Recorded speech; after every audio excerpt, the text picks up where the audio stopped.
nama saya Krisnati Bordamanik dengan NIM 030. Pada video kali ini saya akan menampilkan tugas individu saya mata kuliah pemerintahan daerah terkait pendapat saya terkait paradigma pemerintah daerah dalam pasal 18 Undang-Undang Dasar 1945. Namun yang pertama yaitu perlu kita ketahui bagaimana sejarah pasal 18 Undang-Undang 1945. Pasal 18 Undang-Undang 1945 tentang pemerintahan daerah memiliki perjalanan sejarah yang menarik dari perumusan awal hingga perubahan-perubahan pasca reformasi.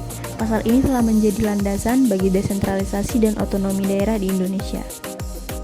Pada tahap awalnya itu perumusan awal pasal 18 Undang-Undang 1945 dibagi menjadi 3 bagian, yaitu yang pertama pada awal 18 Agustus 1945 Undang-Undang 1945 disahkan dalam sidang pertama Panitia Persiapan Kemerdekaan Indonesia atau PPKI. Pasal 18 ini awalnya berisi ketentuan tentang pemerintahan daerah. 2. Pembukaan bidang tubuh 16 bab berisi 37 pasal, aturan peralihan dan aturan umum, serta penjelasan merupakan bagian dari Undang-Undang Dasar 1945 pada saat itu.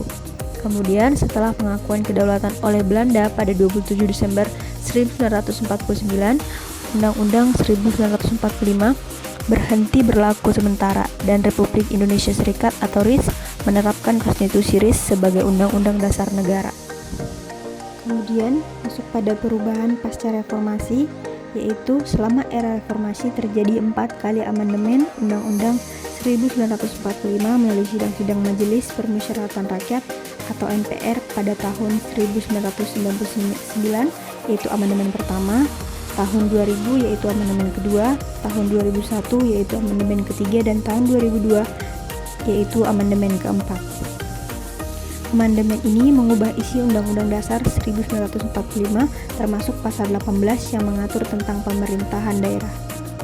Pasal 18 setelah dibagi menjadi 2 kategori, yaitu pembukaan batang tubuh yang berisi 16 bab, 27 pasal 195 ayat, 3 pasal aturan peralihan dan 2 pasal aturan tambahan.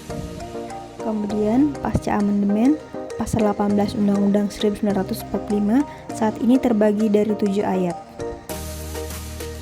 Pendapat saya terkait paradigma pemerintahan daerah dalam pasal 18 Undang-Undang Dasar 1945 yaitu bahwa paradigma pemerintah dalam pasal 18 Undang-Undang 1945 telah berkembang dengan baik sesuai dengan perkembangan zaman.